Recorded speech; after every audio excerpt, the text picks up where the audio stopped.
तो आ चुके हैं science with Suraj YouTube channel के साथ लेकर बायोलॉजी का एक और नया चैप्टर कंट्रोल एंड कोऑर्डिनेशन। इससे पहले हमने लाइफ प्रोसेस रिप्रोडक्शन कवर कर लिया है। अब बारी है एक और बढ़िया से चैप्टर कंट्रोल एंड कोऑर्डिनेशन। तो बिना किसी देरी के लेट्स गेट स्टार्टेड। सबसे पहले यार ये कंट्रोल एंड कोऑर्डिनेशन में हम देखेंगे कि ह्यूमन बींग्स के अंदर किस तरीके से कंट्रोल फैक्टर्स वर्क करते हैं, यानी ह्यूमन बींग्स के अंदर और प्लांट्स के अंदर भी किस तरीके से various organs, various main things coordinate करती है, कोऑपरेट करते हुए कहीं ना कहीं ह्यूमन बॉडी की ग्रोथ करते हैं। बट सबसे पहले हम इसमें देखेंगे प्लांट्स के बारे में। प्लांट्स का अगर हम देखें, हमें दो चीजें पढ़नी, एक है मूवमेंट, दूसरा है हार्मोन्स। एक है मूवमेंट, दूसरा है हार्मोन्स। तो हम सबसे पहले अगर मूवमेंट की बात करें, प्लांट्स के दो मूवमेंट है। पहला मूवमेंट जो है वो होता है पहले अगर हम हार्मोन्स की बात करें तो प्लांट्स के अगर हार्मोन्स की बात करें तो दो हार्मोन होते हैं। एक होते हैं प्लांट के ग्रोथ हार्मोन्स जिनको ग्रोथ प्रोवाइडर हार्मोन बोला जाता है, और दूसरे होते हैं ग्रोथ इनहिबिटर हार्मोन। प्रोवाइडर का तो मतलब सर समझ में आ रहा है, जो ग्रोथ को प्रोवाइड करते हैं। इनहिबिटर का मतलब होता है जो ग्रोथ को स्टॉपेज करते हैं, क्योंकि ओवर ग्रोथ भी प्रॉब्लमेटिक चीज है और अंडर ग्रोथ भी प्रॉब्लमेटिक चीज है। एक अगर निर्णय बना रहे, नियमित बना रहे, तो कहीं ना कहीं चीजें स्मूथ चलती है। तो हम सबसे पहले कुछ हार्मोन्स की बात करें, जिसमें हमारे कुछ हार्मोन्स जो आएंगे वो आएंगे, पहला auxin, gibberellin, cytokinin, abscisic acid. ये तीनों जो है, फर्स्ट तीन, ये है ग्रोथ प्रोवाइडर हार्मोन, और ये जो लास्ट है this is growth inhibitor hormone, growth को रोकने का काम करता है। तो देखो पहले ऑक्सिन की बात करें, ये सेल इनलार्जमेंट, सेल डिफरेंशिएशन को प्रमोट करता है और फ्रूट ग्रोथ को प्रमोट करता है। ज्यादातर टिप्स में प्रेजेंट रहता है। टिप्स में सर दो आ जाते हैं, शूट टिप्स में भी प्रेजेंट रह सकता है और रूट टिप्स के अंदर भी प्रेजेंट रह सकता है। तो ये ऑक्सिन रहता है, ज्यादातर शूट टिप्स, रूट टिप्स में प्रेजेंट रहता है। फ्यूचर फ्रूट ग्रोथ के काम आता है, सेल इनलार्जमेंट और सेल डिफरेंशिएशन के काम आता है। जिबरलिन ये ज्यादातर शूट का इलोंगेशन करता है, जो शूट रहती है उसको इलोंगेट करने के काम रखता है, और इसका स्टेम इलोंगेशन का भी इसी का काम है। तो शूट भी यही बढ़ाएगा और जो स्टेम है, वो जो बार्क है, वो भी यही बनाएगा। साइटोकिनिन्स ये सेल डिवीजन में काम आता है। जो सेल डिवीजन होता है, सेल का बार बार डिवीजन होते होते मल्टीपल सेल्स बनते हैं, वो इसका काम है। ये एजिंग को डिले करते हैं, मतलब जो लीव्स का एजिंग होता है, यानी लीव्स झड़ने लगती है तो उसको डिले करते हैं। और ओपनिंग ऑफ स्टोमेटा को भी ये प्रमोट करते हैं। स्टोमेटा आपको पता है, जो बेसिकली वाटर का इनफ्लो आउटफ्लो के काम आता है। एब्सिसिक एसिड जो मैंने बोला, ये ग्रोथ इनहिबिटर है, ग्रोथ को रोकने का काम करता है। तो देखो it is a growth inhibitor hormone. It promotes closing of stomata, opening of stomata आपका साइटोकिनिन्स कर रहा था, तो क्लोजिंग ऑफ स्टोमेटा आपका एब्सिसिक एसिड कर रहा है। In xerophytes, sir what is xerophytes? Arid plants. Arid plants का मतलब होता है सूखे प्लांट्स। सूखे प्लांट्स जैसे राजस्थान तरफ ज्यादा आपको मिल जाएंगे, जहां ज्यादा पानी नहीं होता। तो अब ग्राउंड वाटर से वो अपना पानी ले रहे हैं, तो अगर वो ट्रांसपीरेशन कर देंगे, ट्रांसपीरेशन हम पढ़ के आए, लॉस ऑफ वाटर, तो ज्यादा ट्रांसपीरेशन नहीं करते। तो ज़ेरोफाइट्स के अंदर, एरिड प्लांट्स के अंदर हमें ट्रांसपीरेशन को रोकना पड़ेगा कि वो पानी को ज्यादा लॉस नहीं कर दे, लूज नहीं कर दे। तो ये ट्रांसपीरेशन को वहां स्टॉप करता है। It increases the tolerance of plant to the various kind of stress. जो प्लांट्स के एक्सटर्नल मीडियम पे जितने स्ट्रेस है, उनकी टॉलरेंस लेवल को, प्लांट्स की टॉलरेंस लेवल को, सहन शक्ति को बढ़ाने का काम भी हमारा एब्सिसिक एसिड करता है। तो ये चार हार्मोन्स थे। हार्मोन्स के बाद देखें तो प्लांट के मूवमेंट है, यानी प्लांट का मूवमेंट, यानी जो मूव करता है, मोशन प्रोड्यूस करता है। सर ये दो होते हैं, एक होता है ट्रॉपिक मूवमेंट, दूसरा होता है nastic movement. Tropic movement, nastic movement. Tropic movement होता है डायरेक्शनल मूवमेंट। कैसा मूवमेंट है सर ये? It's a directional movement. Sir मतलब ये एक सर्टेन डायरेक्शन के अंदर मूव करता है। सर किसकी डायरेक्शन? एक्सटर्नल स्टिमुलस की। एक्सटर्नल स्टिमुलस जो भी रहेगा, अब लाइट हो सकता है, वाटर हो सकता है, ग्रेविटी हो सकता है, काफी सारे हो सकते हैं, उनकी तरफ ये अपना मूवमेंट शो करता है। जहां लाइट आ रही है उसी तरह प्लांट भी मूव करेंगे, जहां वाटर है उसी तरफ प्लांट भी मूव करेंगे। तो इसलिए हमने बोला it is a directional movement और ये एक्सटर्नल स्टिमुलस की तरफ रिस्पॉन्ड करता है। सर ये जो चीज है ये 5 तरह की होती है। कौन कितने तरह की होती है? 5 तरह की, जो कि होता है phototropism, geotropism, hydrotropism, chemotropism, thigmotropism. बहुत सिंपल है, देखो पहला फोटो इज फॉर लाइट। तो मूवमेंट अगर लाइट के रेफरेंस में हो रहा है, सनलाइट के रेफरेंस में हो रहा है। देखो जैसे ये एग्जांपल, तो लाइट आ रही है, जो शूट्स है वो लाइट की तरफ मूव कर रहे हैं, जो शूट्स है वो राइट की तरफ मूव कर रहे हैं। तो जो तरफ मूव करता है उसको बोलते हैं पॉजिटिव मूवमेंट। उसको क्या बोलते हैं? Positive movement. और जो मूव नहीं कर रहे यानी जो अगेंस्ट में है, उनको हम बोलते हैं नेगेटिव मूवमेंट। तो जो मूव कर रहे हैं उसकी तरफ वो पॉजिटिव, जो नहीं कर रहे हैं वो नेगेटिव। तो देखो शूट्स एंड स्टेम, जो शूट्स हैं ऊपर वाली चीज है वो पॉजिटिव मूवमेंट शो करती है, और जो रूट्स हैं वो क्या शो करती है सर? नेगेटिव मूवमेंट शो करती है। जो रूट्स हैं वो नेगेटिव मूवमेंट कर सकती है। फिर है sir Jio is for gravity, not for Ambani. Jio is for gravity. तो ग्रेविटी के रेफरेंस में अगर कोई प्लांट की ग्रोथ हो रही है तो उस तरीके से देखो, जैसे ये दिया हुआ है तो ये ग्रेविटी के तरफ ग्रो हो रहा है, नीचे की तरफ ग्रो हो रहा है, और जो शूट्स हैं वो ऊपर की तरफ ग्रो हो रही है। तो यहां पर जो रूट्स हैं वो पॉजिटिव मूवमेंट शो करती है, और जो शूट्स हैं वो नेगेटिव मूवमेंट शो करती है। तो फोटोट्रोपिज्म लाइट में, जियोट्रोपिज्म ग्रेविटी में। इसके बाद देखें तो थर्ड आएगा कीमो इज फॉर केमिकल। तो सर्टेन केमिकल्स में अगर हो रहा है तो उसको हम बोलते हैं, देखो the movement in response to chemical called as chemo. जैसे growth of pollen tube towards ovule, pollen tube का ग्रो होना ओव्यूल की तरफ, तो जैसे पॉलन ट्यूब का ग्रो होना ओव्यूल की तरफ, तो this is chemotropism. Hydro is for water. तो देखो जैसे ये है, तो यहां पर आपको देखो तो ये मॉइस्ट सॉइल है, वो ड्राई सॉइल है बट वहां पर थोड़ा पानी है, तो वहां जहां पानी है तो रूट्स वहां मूव कर रही है जहां पानी है, यहां नहीं है तो सीधे ही मूव कर रही है। तो वाटर की तरफ जो लिखा है इन रिस्पॉन्स टू वाटर, यहां देखो तो रूट्स शो पॉजिटिव हाइड्रोट्रोपिज्म, जो रूट्स है वो पॉजिटिव मूवमेंट शो करती है। लास्ट देखिए that is thigmotropism. Thigmo is for support, the support in response to touch और सपोर्ट ऑफ अ प्लांट। तो जैसे मनी प्लांट है, क्यूकम्बर है, इनको बेसिकली एक स्टिक चाहिए होता है, जिससे ये अपने आप को ग्रो कर सकते हैं। सर ये जो बंधा हुआ थ्रेड लाइक स्ट्रक्चर दिख रहा है ना, दिस इज कॉल्ड एज टेंड्राइल। ये जो घुमा घुमा चक्कर दिख रहा है ना, ऐसा कुछ, दिस इज टेंड्राइल। आपको बता दूं ये टेंड्राइल की ग्रोथ भी कौन सपोर्ट करता है? हमारा प्लांट हार्मोन ऑक्सिन्स। कौन सपोर्ट करता है? ऑक्सिन्स। तो ये होता है थिग्मो। तो हमने क्या क्या देखा? Photo is for light, geo is for gravity, chemo is for chemical, hydro is for water, thigmo is for support. ये ट्रॉपिक मूवमेंट के थे। अब आएगा नास्टिक मूवमेंट। अब कौन सा आएगा? Nastic movement. तो अगर हम नास्टिक मूवमेंट की बात करें तो देखो nastic movement basically, tropic movement क्या था? एक्सटर्नल स्टिमुलस की तरफ, इट्स अ डायरेक्शनल मूवमेंट। यहां पर ऐसा नहीं होगा, स्टिमुलस जिस भी डायरेक्शन में जाए, प्लांट्स अलग डायरेक्शन में जाएंगे, यानी यहां पर डायरेक्शन का कोई खेल नहीं है, इसलिए हम इसको बोलते हैं it's a non directional movement. क्या बोलते हैं? Non directional movement. तो देखो ध्यान से, non directional movement of plants toward external in which direction of response is not determined, यानी डायरेक्शन ऑफ रिस्पॉन्स जो दे रहा है हमारा प्लांट वो स्टिमुलस से डिटरमाइन नहीं होगा। ट्रॉपिक में होता है या नहीं होता है।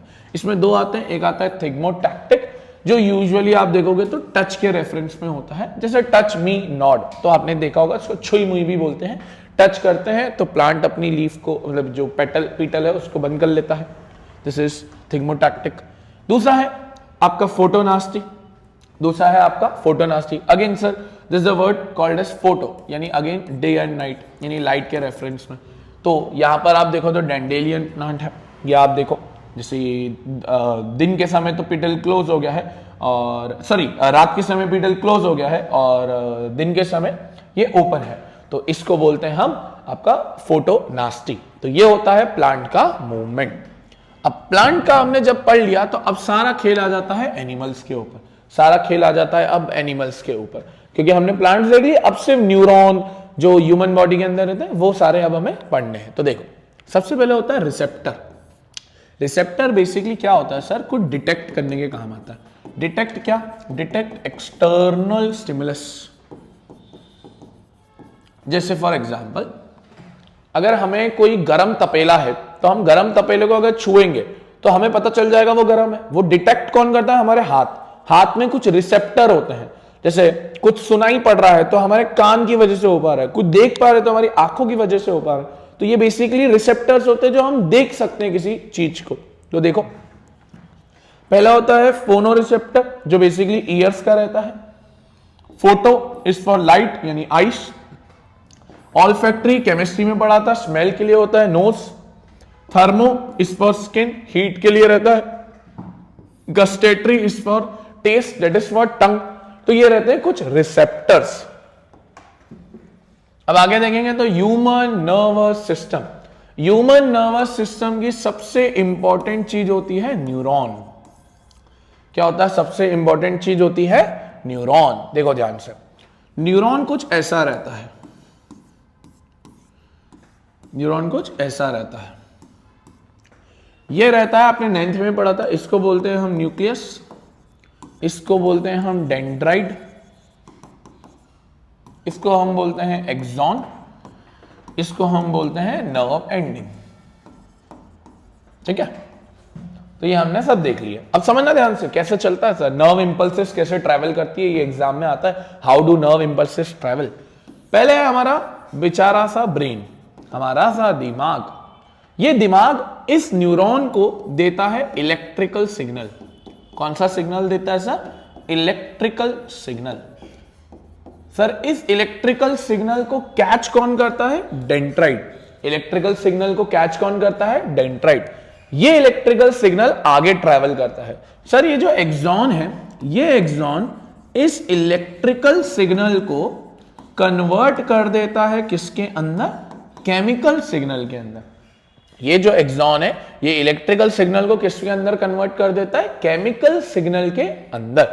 अब ये केमिकल सिग्नल नर्व एंडिंग के थ्रू आगे जाता है। अब सर क्या सिर्फ एक न्यूरॉन कनेक्टेड रहता है, नहीं नहीं नहीं नहीं, ऐसे मल्टीपल न्यूरॉन्स एक रो में कनेक्टेड रहते हैं। तो जैसे अब एक और न्यूरॉन आ गया, एक और न्यूरॉन आ गया, वापस सेम फंडा। अब जब ये केमिकल सिग्नल जो अभी कन्वर्ट हुआ है ये आगे जाएगा, सर दो न्यूरॉन के बीच में जो गैप होती है, gap between two neurons is called as synapse. क्या बोलते हैं सर इसको हम, synapse. Synapse is basically a gap between two consecutive neurons. Sir जब ये केमिकल सिग्नल यहां पोर होता है तो यहां होती है केमिकल रिएक्शन। अब ये सेम चीज वापस जो केमिकल है ये बदल जाएगा इलेक्ट्रिकल के अंदर ड्यू टू द रिएक्शंस। अब सर वापस ये इलेक्ट्रिकल सिग्नल कौन लेगा, नेक्स्ट न्यूरॉन की डेंड्राइट। ये नेक्स्ट न्यूरॉन की डेंड्राइट है। अगेन एक्सॉन आएगा वापस गेम में। एक्सॉन वापस इस इलेक्ट्रिकल सिग्नल को किसमें कन्वर्ट कर देगा, केमिकल। फिर नर्व एंडिंग, फिर साइनेप्स, वापस जो गैप है, इस तरीके से चलते रहेगा। सर ये रुकेगा कब, ये रुकेगा लास्ट में, जब कोई लास्ट न्यूरॉन जो होगा वो किसी बॉडी ऑर्गन से अटैच होगा, जैसे हाथ से अटैच होगा। तो लास्ट में जो सिग्नल पोर कर रहा होगा वो कौन सा होगा, केमिकल सिग्नल पोर कर रहा होगा। By this way by this way nerve impulses travel. तो अब अगर ध्यान से देखो ये पूरा लिखा हुआ है, जैसे किस तरीके से इलेक्ट्रिकल सिग्नल है, फिर ये आगे जा रहा है, फिर साइनेप्स है, एंड देन आगे जैसे चलता है। तो ये इस तरीके से पूरा इलेक्ट्रिकल सिग्नल केमिकल सिग्नल का चलता है। एग्जाम में काफी बार आ चुका है। तो देखो जैसे the receptor in our sense organ touch, dendrite जैसे सबसे पहले लेता है, उसके ऊपर एक्ट करता है और रिएक्शन प्रोड्यूस होती है, इलेक्ट्रिकल इंपल्स। ये डेंड्राइट से ट्रैवल करते हुए कहां जाते हैं, एक्सॉन के थ्रू। एक्सॉन इसको चेंज करता है और साइनेप्स जो मैंने बोला गैप रहती है टू द नेक्स्ट न्यूरॉन बी। आगे देखेंगे, फिर आ रहा है सबसे important human nervous system. Exam में सबसे ज्यादा अब हम हमारे दिमाग की बात करेंगे। सर वही तो नहीं है तो आप बात कैसे करोगे। देखो यार मजाक से हट के ये समझो, ह्यूमन नर्वस सिस्टम दो तरीके का है। एक है सेंट्रल नर्वस सिस्टम, एक है पेरीफेरल नर्वस सिस्टम। एक है सेंट्रल नर्वस सिस्टम, एक है पेरीफेरल नर्वस सिस्टम। ये वाला हमारे अभी काम का नहीं है। सेंट्रल, सेंट्रल नाम से ही समझ में आ रहा है जो सबसे इंपॉर्टेंट है। इसमें दो चीजें आती है, एक आता है हमारा दिमाग, दूसरा आता है हमारी रीढ़ की हड्डी, that is spinal cord. PNS, peripheral nervous system. Peripheral का मतलब होता है सपोर्टिव नर्वस सिस्टम। सर किसको सपोर्ट कर रहा होगा? सीएनएस को। तो पेरीफेरल एक सपोर्टिव नर्वस सिस्टम है। सर इसमें दो चीजें आती है, क्रेनियल नर्व्स, स्पाइनल नर्व्स। क्या क्या आता है? Cranial nerves, spinal nerves. अभी इसमें हम आएंगे। पहले हम थोड़ा ब्रेन की चर्चा करते हैं। सर जो ब्रेन है वो 3 पार्ट्स में डिवाइडेड है, fore brain, mid brain, hind brain. समझो ध्यान से, this is fore brain, this is mid brain, पीछे वाला hind brain. Fore brain frontal, mid brain middle, hind brain back. Fore brain के 2 पार्ट्स हैं, सेरिब्रम और हाइपोथैलेमस। दिस इज हाइपोथैलेमस, इसको आप करोगे तो हाइपोथैलेमस। मिड ब्रेन का कोई पार्ट नहीं। हिंड ब्रेन के 3, सेरिबेलम, पॉन्स, मेडुला ऑब्लंगेटा। समझते सब से, चिंता नहीं करना। ये है कुछ आपका ब्रेन। तो देखो सबसे पहले मैंने आपको क्या बोला, 3 पार्ट्स है, fore brain, mid brain, hind brain. Four frontal 2 हैं इसके, सेरिब्रम, हाइपोथैलेमस। हिंड ब्रेन के 3 हैं, पॉन्स, सेरिबेलम, मेडुला ऑब्लिंगेटा। ये 3 होते हैं, ठीक है। अब ध्यान देना, सबसे पहले हम लेते हैं फोर ब्रेन। सबसे पहले हम लेते हैं फोर ब्रेन। देखो तो आपको दिख रहा है ये सेरिब्रम और आपको ये दिख रहा है हाइपोथैलेमस। तो इसको किसमें क्लासिफाई कर लिया? फोर ब्रेन के अंदर। मिड ब्रेन ये जो व्हाइट कलर का दिख रहा है बीच में, मिड ब्रेन। हिंड ब्रेन नीचे आता है पीछे साइड पर, हिंड ब्रेन, जिसके 3 हैं, पॉन्स, मेडुला, सेरिबेलम। ठीक है। अब देखो सब धीरे धीरे हम ब्रेन की चर्चा करते जाते हैं। It is the highest coordinating centre in the body. इसके बिना काम नहीं होता, यही सबसे बड़ा है। इसको प्रोटेक्ट किया जाता है बोनी बॉक्स के द्वारा in the skull called as cranium. ये आपको दिख पा रहा होगा, ये क्रेनियम जो एक लेयर है। The space between the membrane is filled with cerebrospinal fluid. ये एक फ्लूइड रहता है, एक लिक्विड रहता है जो स्पेस को भरता है, विच प्रोटेक्ट्स फ्रॉम मैकेनिकल शॉक्स। किससे प्रोटेक्ट करता है सर? ये मैकेनिकल शॉक से प्रोटेक्ट करता है, जो ह्यूमन बॉडी में लग सकते हैं, उससे ये प्रोटेक्ट करता है सेरेब्रोस्पाइनल फ्लूइड। अब धीरे धीरे हमको इन सबके पार्ट्स का फंक्शन समझना है, तो हम स्टार्ट करते हैं। सबसे पहले हम जो लेंगे वो लेंगे आपका फोर ब्रेन। तो देखते जाओ, सबसे पहले हम लेंगे आपका फोर ब्रेन। सर जो फोर ब्रेन है, पहले ही बोला ये कैसा है? Frontal part. This is frontal part. सबसे पहला, इसके 2 हैं, एक है सेरिब्रम, दूसरा है हाइपोथैलेमस। Cerebrum, hypothalamus. सर धीरे धीरे हम दोनों को समझते हैं। सेरिब्रम आपके इंटेलेक्चुअल चीजों को करता है। कैसी चीजों को करता है? इंटेलेक्चुअल चीजों को करता है। इंटेलेक्चुअल में क्या क्या आ गया sir? Learning, writing, reading, listening. These are all your intellectual things जो आप करते हैं। हाइपोथैलेमस, हाइपोथैलेमस यूजुअली आपका बिहेवियर और इमोशनल इंटेलिजेंस को कवर करता है। बिहेवियर एंड इमोशनल इंटेलिजेंस को कवर करता है। याद रखना, हाइपोथैलेमस से ग्लैंड अटैच होता है, आगे भी हम पढ़ेंगे, जिस ग्लैंड का नाम है पिट्यूटरी ग्लैंड। क्या बोलते हैं? Pituitary gland. आगे भी हम पढ़ेंगे इसको। पिट्यूटरी ग्लैंड आप अभी लिख लो यहां पर, it is called as master of all glands. आगे पढ़ेंगे, मैं आपको बताऊंगा क्यों इसको मास्टर ऑफ ऑल ग्लैंड्स बोलते हैं, बट अभी के लिए आप ध्यान रखना इसको हाइपोथैलेमस से अटैच किया जाता है। ये है फोर ब्रेन। फोर ब्रेन के बाद दूसरा देखते हैं तो आता है मिड ब्रेन। मिड ब्रेन एकदम सेंट्रल मोस्ट पार्ट के अंदर कवर्ड है। यूजुअली ये आपकी बॉडी के अंदर क्या क्या चीजों को चेक करता है? साइज ऑफ प्यूपिल, नेक का मूवमेंट,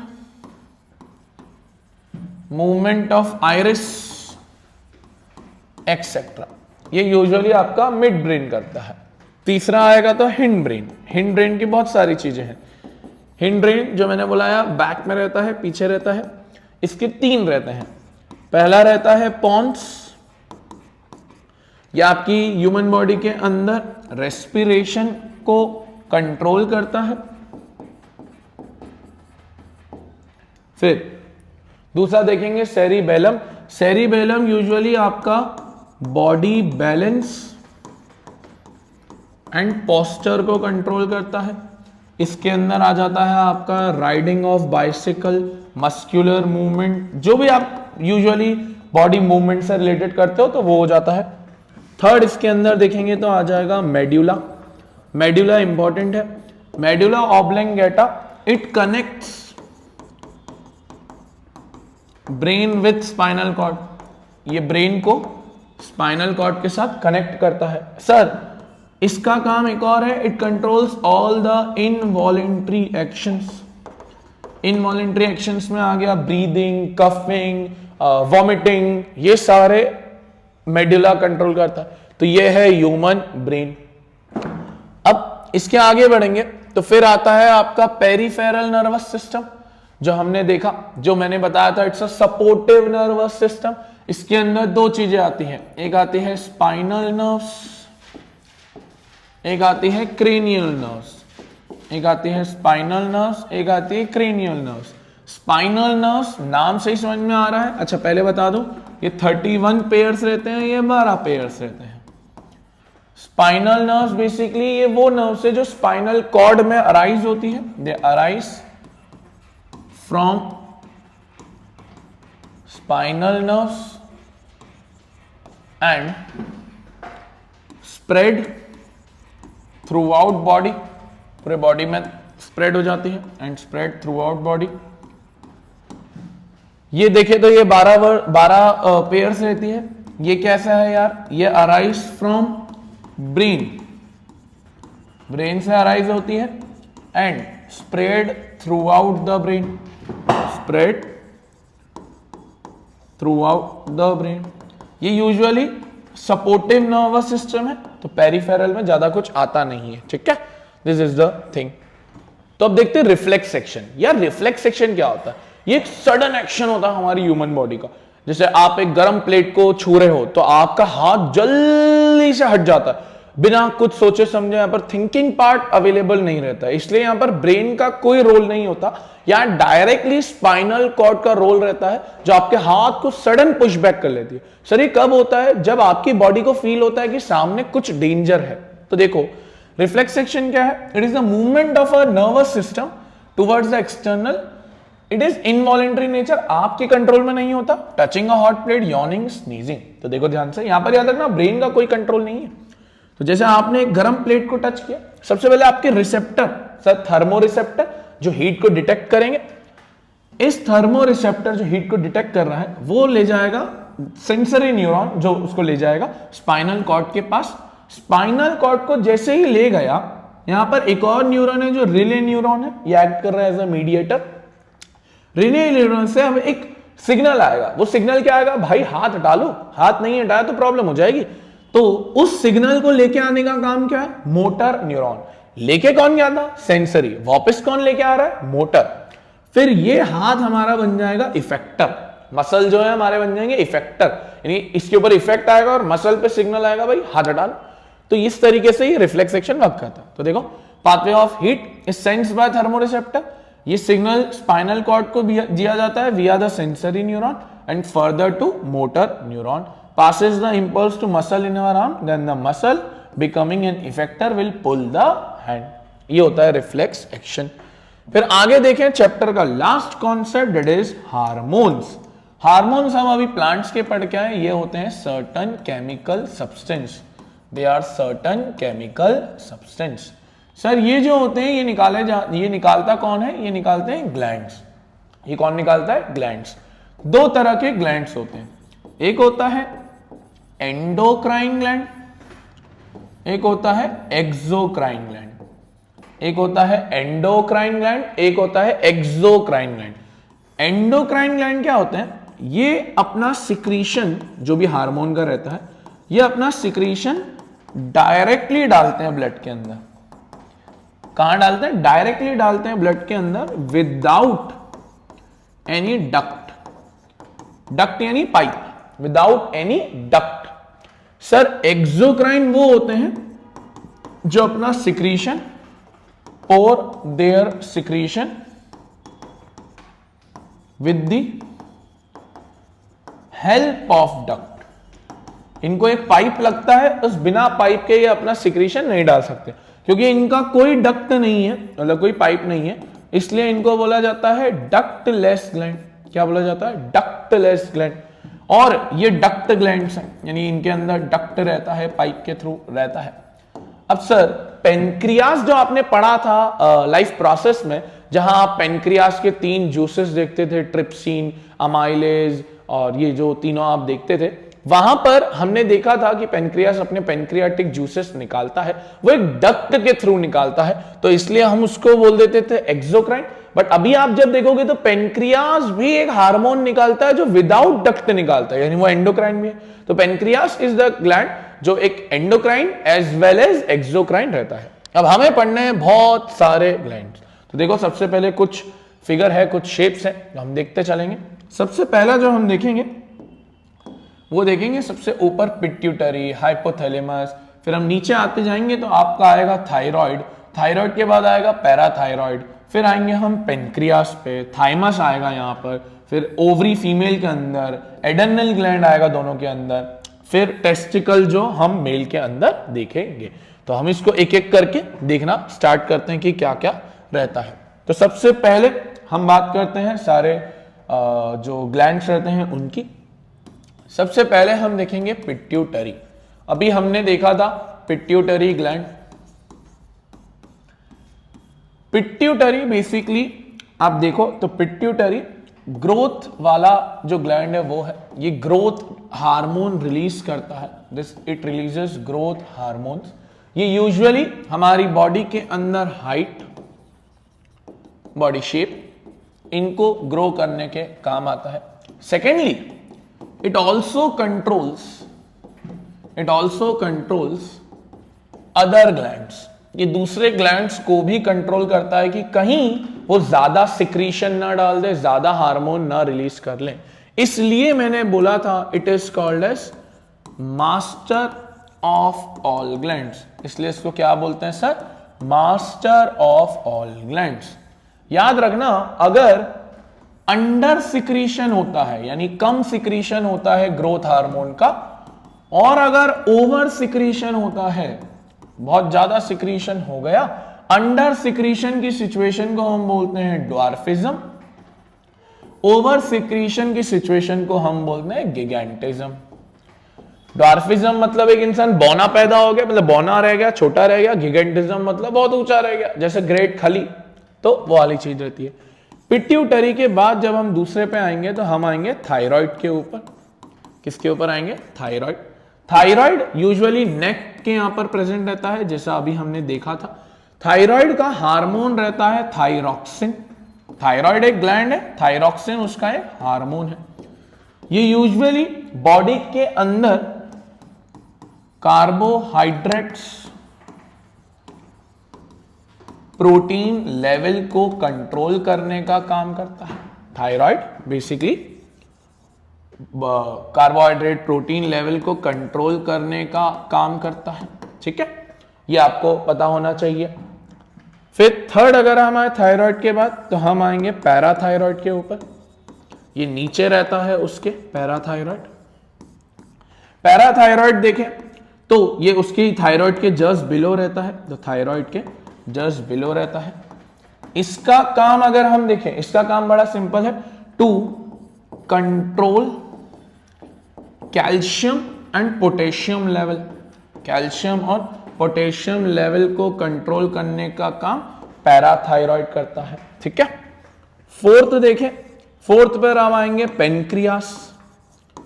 फोर्थ आएगा पेनक्रियास। पेनक्रियास का हार्मोन होता है इंसुलिन, बहुत इंपॉर्टेंट है। पेनक्रियास का हार्मोन होता है इंसुलिन। इसका काम होता है to control blood sugar level. क्या काम होता है सर इसका? To control blood sugar level. और डेफिशिएंसी ऑफ इंसुलिन से, डेफिशिएंसी ऑफ इंसुलिन से, डेफिशिएंसी ऑफ इंसुलिन से एक कॉमन बीमारी जो होती है वो होती है डायबिटीज। एक जो कॉमन बीमारी होती है वो होती है डायबिटीज।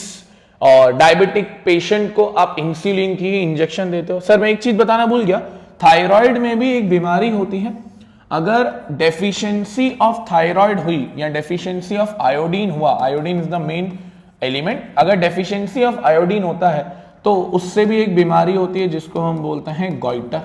क्या बोलते हैं? गॉइटर।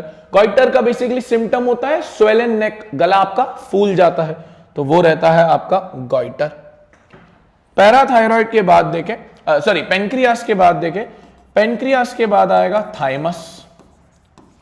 थाइमस बेसिकली इसका ज्यादा काम नहीं होता, it's a immunity controlled gland, immunity controlled gland, ज्यादा नहीं आता, एटलीस्ट हमें पता होना चाहिए, इम्यूनिटी कंट्रोल्ड ग्लैंड। छठा देखेंगे तो यह आएगा एडर्नल। एडर्नल का जो हार्मोन रहता है उसको हम बोलते हैं एडर्निलिन।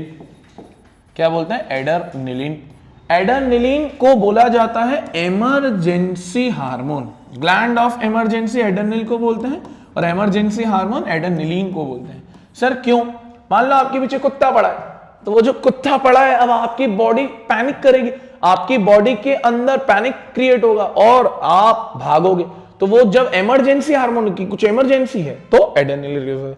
याद रखना, जब एड्रेनलिन रिलीज होता है तो ब्लड, जो हमारे ह्यूमन बॉडी है उसमें ब्लड प्रेशर बढ़ता है, हार्ट बीट बढ़ना चालू होती है, स्वेट आना चालू हो जाता है। तो ये कुछ चीजें देख सकते हैं। सातवां देखें, ये सातवां तो हम ह्यूमन रिप्रोडक्टिव सिस्टम में भी पढ़ेंगे। टेस्टिस, ये सिर्फ और सिर्फ मेल में होता है, हार्मोन निकालता है टेस्टोस्टेरोन, हार्मोन निकालता है टेस्टोस्टेरोन। इसका काम होता है ह्यूमन मेल बॉडी के अंदर सेकेंडरी सेक्सुअल ग्रोथ करवाना। सेकेंडरी सेक्सुअल ग्रोथ यानी सर मॉस्टेच हो गया, बियर्ड हो गया, हेयर ग्रोथ हो गया, ये सेकेंडरी सेक्सुअल ग्रोथ होते हैं। और इसका एक और काम होता है टू रिलीज स्पर्म्स, या आप आगे पढ़ोगे, टू रिलीज स्पर्म्स। लास्ट देखें कि कौन सा हार्मोन हमारा, कौन सा ग्लैंड हमारा बच गया, वो है ओवरी। जैसे टेस्टिस सिर्फ मेल में है तो ओवरी सिर्फ फीमेल में है, ओवरी सिर्फ फीमेल में है। सर इसके दो हार्मोन है, एक है एस्ट्रोजन और दूसरा है प्रोजेस्टेरॉन। एक है एस्ट्रोजन, दूसरा है progesterone. Progesterone is a pregnancy based hormone, it's a pregnancy based hormone, pregnancy के समय ज्यादातर काम आता है। और सिमिलर तरीके से इसका काम होता है टू रिलीज ओवा या एग्स, फीमेल ओवा फीमेल एग्स। तो ये रहते हैं आपके डिफरेंट जो ग्लैंड्स और हार्मोन्स रहते हैं। तो ये रहता है आपका पूरा चैप्टर, बड़ा चैप्टर है बट इजी है, कर लोगे, वीडियो देखते रहो तो आ जाएगा। तो आई होप आपको ये वीडियो पसंद आई होगी। इस चैप्टर के नोट्स आपको डिस्क्रिप्शन बॉक्स में गूगल ड्राइव के लिंक में मिल जाएंगे। Thank you for watching this video, मिलते हैं नेक्स्ट वीडियो के अंदर। राधे राधे। काट तो देना बीच में।